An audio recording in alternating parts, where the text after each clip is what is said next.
Hey everybody, welcome to another episode of Goblin Talk. Today I'm going to talk about Dungeons and Dragons. In particular, I'm going to talk about a specific edition of Dungeons and Dragons, and that is 4th edition Dungeons and Dragons. 4th edition Dungeons and Dragons Essentials, to be exact. Now, why am I talking about 4th edition Dungeons and Dragons Essentials? Because that's the current edition of Dungeons and Dragons that I'm running for my group, and I've been finding myself having a very good time with it. And I wanted to talk a little bit about it.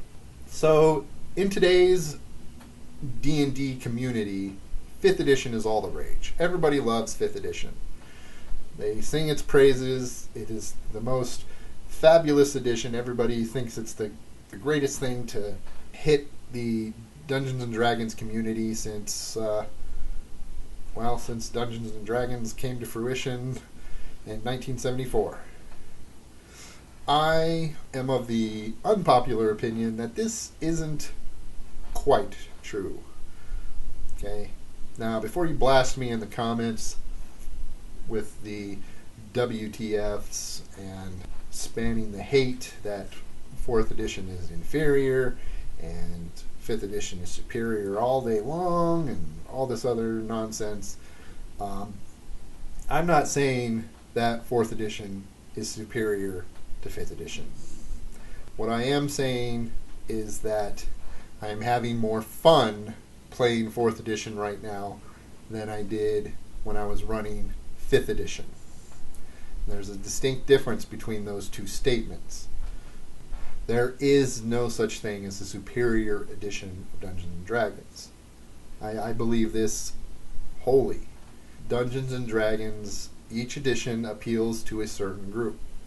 I like all the editions, except for maybe first. I have a hard time with first, because there's too many combat matrices and some of the wording on some things is a little funky. But I like all the editions for different reasons. 2nd edition, I like it because it is a little more open, and all the actual rules are actually optional. So you can cherry pick how you want to tailor make your game with the rules. 3rd edition is great for number crunchers. It's great for the options. I personally don't like all the options. If I run 3rd edition, I tend to stick to the core books plus a couple of the setting books. I don't allow a lot of third-party splat when I run 3rd edition. 4th edition, I actually don't run vanilla 4th edition. I run essentials for a reason I'm going to explain later in this podcast. 5th edition, I'm kind of the same way in that I run 3rd edition. I tend to stick to the core books. I don't allow a lot of weird options in my games. A lot of players and DMs think that tons of options are what make D&D D&D. I don't hold to that belief. I think that imagination is what makes Dungeons and Dragons Dungeons and Dragons. For example, and I'm getting a little bit off on a tangent here, and this was before, what book is it in? Xanathar's Guide to Everything, I think it is. This was before Xanathar's. I made a fighter, and I called it a samurai. I made a fighter battle master, and I called it a samurai, because I took the battle master maneuvers, and what I saw in my mind was every time he chose one of his maneuvers, he would assume a different sword stance, like you see in the samurai movies and stuff like that. And I gave him a wholly Eastern style background and philosophy and stuff like that. He would debate the concepts of yin and yang, and I got onto a forum once and I said, well, I'm playing a samurai, and I gave a little description, and this Pathfinder player started jumping down my throat telling me that you can't play a samurai because there's no official samurai in 5th edition. And I was like, Well, actually, I am. I made a fighter and I just called him a samurai. What's the big deal? Well, what about the katana? I was all, I'm just using the stats for a longsword, and I just call it a katana. And he got into a big, long discussion about how katanas are actually different than longswords, and samurai should have different abilities than fighters, and all this other stuff, this game mechanic nonsense. And the reason I'm telling you this is because I want to make a point very clear. Okay, I use my imagination to tell my story. Okay, I don't need a game mechanic to tell my story. I don't need a game mechanic to tell me to quantify my character. To me, that seems silly. Why in a game of endless possibilities are you limiting yourself to what the book says? Anyway, got a little bit off on a tangent, started to get a little heat. Now I'm letting it out. So, I forgot what the hell I was saying. Something about using imagination. Oh, yes. 5th edition. Why I won't run 5th edition, I keep pretty much to the core stuff. Maybe some stuff in some expansion books. And that's how I run my games. So, taking a step backwards, running 4th edition, I actually run just the essentials. Because vanilla 4th edition, while I don't totally disagree with the mechanics of the system, I actually like the rule set. Some of the options were, in my opinion, a little much. Okay? They had 3 different players' handbooks. Then they had all these other source books for each setting, and then race books, and then specialty books, and then all these other books with different classes and stuff like that. And it just became super bloated with all this stuff. And to me, that was a problem, especially for 4th edition. 4th edition is a very unique rule set for Dungeons & Dragons because it follows a very specific pattern. And when they designed 4th edition, they said, okay, each class is going to fall into one of 4 roles. Now, these roles are striker, defender, leader, and controller. Strikers deal the damage, defenders get in the mix, and they offer protection to other party members, and they kind of punish enemies that don't attack them. Leaders inspire their allies. They're the ones that offer buffs to their allies and debuffs to their enemies. And they are typically the ones that have the greater healing abilities. And then controllers are the ones that set up the battlefield for the strikers and the defenders. They move enemies around. They impose disadvantages on enemies, such as slowed, immobilize, things of that nature. You can only dress up those roles so many different times before they start to overlap with each other, and they start to feel very much the same. And that's what happened with 4th edition's material. After the second player's handbook, you could start to see through the cracks in the veneer. Everything, all the classes, you started to say, well, this guy is actually a lot like this guy, but he does psychic damage instead of fire damage. And this guy, he's a lot like this guy, but he pushes more instead of sliding more. And that kind of thing started happening with 4th edition. All the classes started to feel very samey within their roles. Okay, so all the defenders started feeling the same. It was just basically, do I want more attacks of opportunity or do I want to shift more? That was basically what your question came down to when picking between like defenders. So those were pretty much your options within the roles, and that's where 4th edition, like I said, started to fall apart because you started to see that in the classes and stuff. And 4th edition Wizards of the Coast, they were pumping that shit out. So it was very easy to see the overlap. It wasn't like, here's a book, and then a year later, here's another book. So you kind of forgot about that other stuff, and it was like, oh, yay, new material. It was like every few months you would get a new book. But about 2 years after vanilla 4th edition came out, they released a new line of 4th edition. Well, not really a new line, more like a sub-line called the Essentials line. And it was marketed as a kind of a beginner's line, kind of like the way the basic box was marketed back in the 70s and 80s. It was like, if you're new to Dungeons and Dragons, start with the Essentials line. When I first looked to the base Essentials D&D, I was looking through the classes and I was like, well, these classes are actually better than the standard classes because they actually kind of encapsulate what you think the classes should be doing from traditional D&D. Now, there were 2 Essentials books, players' books.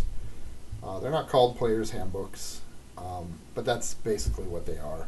There was one called Heroes of the Fallen Lands, and it has clerics, fighters, rogues, and wizards.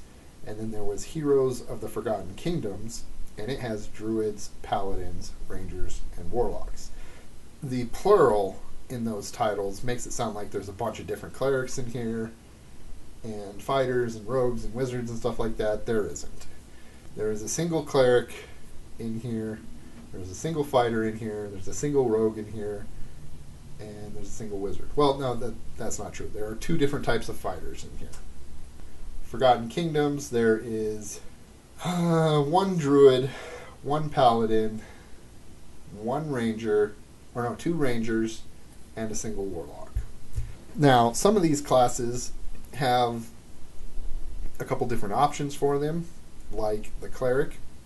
You can choose a different domain for the cleric, like you could in pretty much any edition of D&D, except for vanilla. I don't think that was a thing in vanilla. I don't have the vanilla 4th edition player's handbook with me, so I can't look. But the two domain choices you can choose are the Storm and the Sun. Now, the Storm cleric is geared more towards dealing damage, while the Sun cleric is geared more towards healing. The 2 different fighters you have to choose from are the Slayer and the Knight. The Knight is a defender, so he relies more on heavy armor class and defending his allies, whereas the Slayer is all about just dealing damage. There's 1 type of rogue, which is the Thief, and there is 1 type of wizard in here, but I think there's a couple. You can choose one of 3 different types of schools of magic. Now, in the Forgotten Kingdoms, you have druids, and you have a couple different options for that, and they're based off like the season that you choose. And you get a different animal companion depending on what you choose. The paladins, I think there's actually 2 different choices of the paladin in there. 2. No, there's only 1. No, there is 2. There is 2. You can choose a virtue. They have what's called the virtue. You can choose the virtue of sacrifice or the virtue of valor. And I actually don't know the difference between those because I haven't played them. They have 2 different types of rangers, the hunter and the scout. And then for the warlock, there's also 2 different pacts you can choose, the Fey Pact or the Infernal Pact. So So there's plenty of options within these essential books, even though there's technically only 8 classes between the two of them. One of the reasons that I chose 4th edition was because the encounter building in it is so easy. The little formula that they give you for encounter building is spot on. There's no guessing as to what's going to be too powerful or too easy for your players. It's right on the line. At least that's been my experience so far. Whether you're using... And another thing that 4th edition does with its monsters that I miss is that, first of all, they have several different types of monsters. Like, there isn't just, here's a kobold. They actually have different, like, kobold builds that you can choose from. They have, like, the kobold priest, and he has, like, priestly powers, and then the kobold slinger, and he has a special sling that he can use to control his to control the battlefield. You have the kobold dragon shield, which is more of a fighter type, and then you have the kobold tunneler, which is a minion. Minions are awesome. They don't get you that much experience points because they only have 1 hit point. They're the expendable hordes. You throw a whole crap load at them. Players can just mow through them, killing them in 1 shot, and it makes them feel powerful, and I don't know why they didn't cross that over. Monsters also fall into role types, similarly to the player classes. They have like lurkers and controllers and elites and brutes, and they even have monsters that are classified as solos. These solo monsters are monsters that present a challenge by themselves. Maybe throw a couple minions with them to just add a little variety or make it just a tad tougher, you know? So the encounter building in 4th edition is what also drew me to it, because it adds the lethality that I was looking for in 5th edition. And it can be pretty lethal. In fact, not this last weekend session, but the weekend session before that, my group came to the end of their adventure where they faced off against a dragon. And the dragon was brutal. Okay, now I made the dragon a level or 2 higher than what it should have been. Or I didn't make it a level or 2 higher. It was a level or 2 higher of an encounter than it should have been. But it was a brutal encounter. In fact, I had put in a little failsafe because I thought it might be a little too hard. There was a little kobold that was accompanying the party, and he basically had a couple senzu beans with him. For those of you who are Dragon Ball Z fans, you know what senzu beans are. And one character, he died twice. The dragon just mauled him. It's, I don't know. I just, I'm playing in a 5th edition campaign right now, and there are times when I do feel threatened in the 5th edition campaign, but it's usually when I'm the underdog. It's only when monsters clearly have the advantage. Like, they have resistance to non-magic weapons, and I don't have a magic weapon. Or they have spells that have high DCs, and I can't make them. Or there was supposed to be particular information that we were supposed to get about a weakness, and we didn't get it. And I get that that's part of the nature of the challenge, but at the same time, it's disheartening that the DM has to hold the players back in order to make an encounter challenging. You have to kneecap the players in order to make an encounter challenging.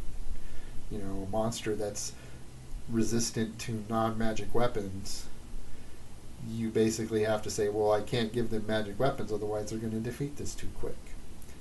I can't tell them about this monster's weakness because they're going to defeat it too quick.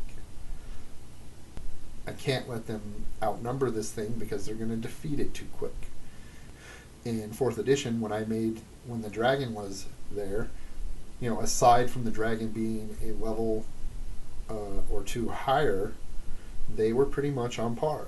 The players had a couple magic weapons, some magical defenses, and they were going toe-to-toe to the dragon. In fact, they got him down a good 3/4 of his health before they started puttering out and that character finally died his first time. It was tense, and they felt like, or at least I thought they felt like, they were holding their own, and they knew everything they needed to know about the dragon. There was no secret weakness that they missed out on or anything like that. You know, they were using their abilities to good effect. I think one of the problems that they had and why they died is because they have a hard time communicating. 4th edition is actually one of the only editions of D&D that actually places a high emphasis on party synergy. That's why all the classes are typed into a certain role. It wants players to say, well, my role is this. This is what I do. What is your role? What do you do? How can I help you do what you do? And vice versa. And I think that's also one of the features that kind of draws me to it. It isn't in 5th edition. You see a lot of players, or at least I do anyway. I don't know how it is with other groups, but I see a lot of players that just, I'm going to make my character, and my character is going to do everything, and he's going to do it his way. 4th edition is definitely that edition of D&D that adds a very heroic feel to everything. It is definitely the more epic of the editions, in my opinion. Trying to embrace that more in my Dungeons and Dragons game. When I stopped running 5th after my 3-year stint, I was a little jaded on D&D. And I think it had to do with, it had to do with me, because of the expectations I had of D&D and my players and everything. And it was unrealistic. I expected everybody to play the game the way I wanted them to play. And I was getting irritated that they weren't. And that wasn't fair. It wasn't fair to my players, and it definitely wasn't fair to me. Because I was setting a standard that nobody could meet. So, me switching games and running World of Darkness for a while, and then Gamma World, and then finally 4th edition, or 4th edition Essentials, is an exercise in me letting go and adapting, trying to become better as a dungeon master, embracing other things, other aspects of the game. One thing I notice is that people give 4th edition a lot of hate. And I don't think that hate is fully deserved. Now, is 4th edition the best edition? No. Like I said at the beginning, I don't think any edition is better than any other edition. Each edition appeals to a certain group in a certain way. And there's only the edition that is best for your table. And I think 4th edition has some great qualities. So, yeah, I just wanted to ramble a little bit about what edition I'm running, and to kind of talk about how good of a time I'm having with it. Because I'm having a lot of fun with 4th edition Essentials right now. And if you are looking to get into Dungeons and Dragons, and you're wondering what edition of Dungeons and Dragons you should play, I would say start with 5th. Play 5th edition. It's easy to find right now because it is the current edition, so it's for sale everywhere. Finding a group to play with will not be hard because everybody is playing it right now, and it's easy enough to learn. You'll do fine. And don't be intimidated by it. It's a game about goofing off, going on grand adventures, maybe even silly adventures every now and then. Defeating dragons, gathering gold, fighting vampires, rescuing princesses. So, with all that rambling done, I'm going to sign off here with this episode of Goblin Talk. Thanks for listening. I know there wasn't too much substance going on here, but either way, I appreciate you listening.